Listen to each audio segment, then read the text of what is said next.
You can be a father, you can be a mother, you can be a doctor, you can be a psychologist, you can be a man, a woman, anybody. We all are human beings and we have emotions.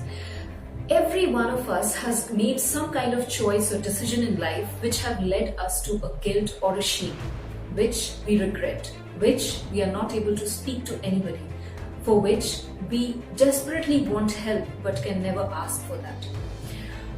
Do you feel it is similar sounding, or have you gone through it, or are you still going through it? Why I'm sharing this with you? Because I was a person who has been through that phase in life and I know exactly how it feels. I also know how to come out of it because I know how much effort it takes, the realization, the effort, the willingness to come out of that phase in life. I made certain choices and decisions in life for which I regretted a lot. For months, I have been into a captivity of my own emotional stress, anxiety, depressed. But there was something so suffocating that I had to put up a smile and go out in the world. It was so suffocating that I could not speak to anyone. It was so suffocating that I could not ask for help from anyone because I was so ashamed of that decision that I made. It was based on trust. It was towards the financial category of life. If I tell you that whatever choices or decisions we make in life, it is based on these 5 categories, that is mental, emotional, physical, financial and spiritual. Whatever choice or decision you make in life, it has to be among at least one or more than one of these categories. But how to come out of it? People don't take this step because they are too much afraid that, will that work for me? If I tell you yes, it will work for you, then I'm wrong. Because it is you who have to work upon that. I can just provide you the process, the framework to come out of it. If you're ready, if you're committed to come out of it and really want to work on yourself to get out of that situation and live the type of life that you want, then follow the steps. Today I'm going to share one step, or rather the first call to action that you can take, and in the upcoming series I would share the remaining. I have been thinking about doing this content series since quite some time, but I delayed it. But something happened last week which pushed me to do this. Let me tell you what. One of my old friend called me last week and it was evening time, and he just called me and said, "So, I need to talk to you." I said, "Yes, please." And without saying another further word, he broke down over the call. He was there on the other side, I was there on this side, and we did not speak anything else apart from he was just crying on the call. He just said, "I'm so sorry, I just broke down." I said, "Don't say sorry, simply cry." That was the only conversation we had, and for 30 seconds to 1 minute, we were holding the phone and he was simply crying. Later on, when he called up, because I wanted to give him that particular time of his so that he can simply take his time and he can just cry and let it out.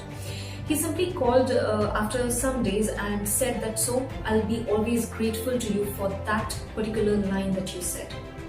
I said, "I didn't do anything yet." He said that, "Yes, you did. You were there at the time and you said that, just cry." And it helped me a lot. I simply cried. Nobody has told me to do such thing anytime, and this was something that I heard for the first time, and I felt so relieved after crying. You see, if an adult lady cries, she is termed as a crying baby. If a man cries, he's considered not as a man, because in our society a man is not supposed to cry. Why?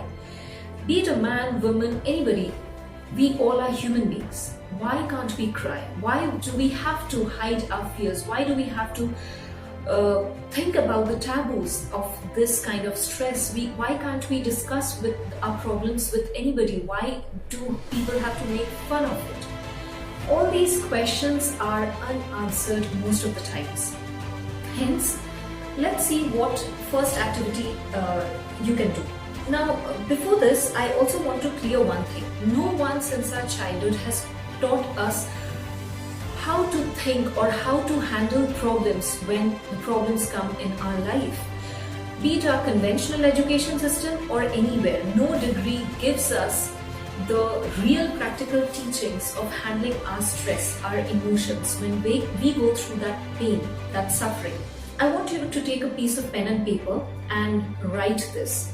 On one side, write all the best decisions you have made in life, and on the other side, write all the worst decisions you have made in life.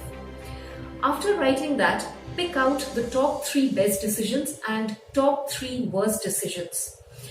And once you have clearly written what were your best and the worst decisions and picked out the top 3, now focus on the best decisions for a few minutes. While taking those best decisions in your life, answer these 2 questions very carefully. How were you feeling while making those decisions? Not after you've made the decision. How were you feeling before or while making that decision? What were the emotions like inside you? And second question is, how did people react to your decision? Let's say, for example, you wanted to take a career of your choice. You wanted to go for photography, you wanted to go for singing, dancing, anything like that. So you were very happy from within. Your intuition was guiding you. So that kind of feeling you had inside you. But the reaction of other people might have been completely opposite. So that was their reaction. You were happy, but they were unhappy. Like this. Coming to the worst decisions of your life, write the same things. How were you feeling while making those decisions, not after? And how did other people react to it? For example, your intuition might not be very good at that time and you were confused, you were having some kind of doubt that should I make this decision or not? So write down this first. If you see, we all human beings have a definite unique pattern while making decision, a definite emotion, thinking while making those decisions. So it is very simple. From now on, when you have realized what kind of pattern you were having, what kind of emotion you were having while making the best decisions of your life, apply the same thing, same set of thinking, same set of emotions while making further decisions in life. That will help you making more good and best decisions of your life, and it will help you avoid making those kind of worst decisions in life. Try it out. This is the first activity. In the next video, I'm going to share the next step.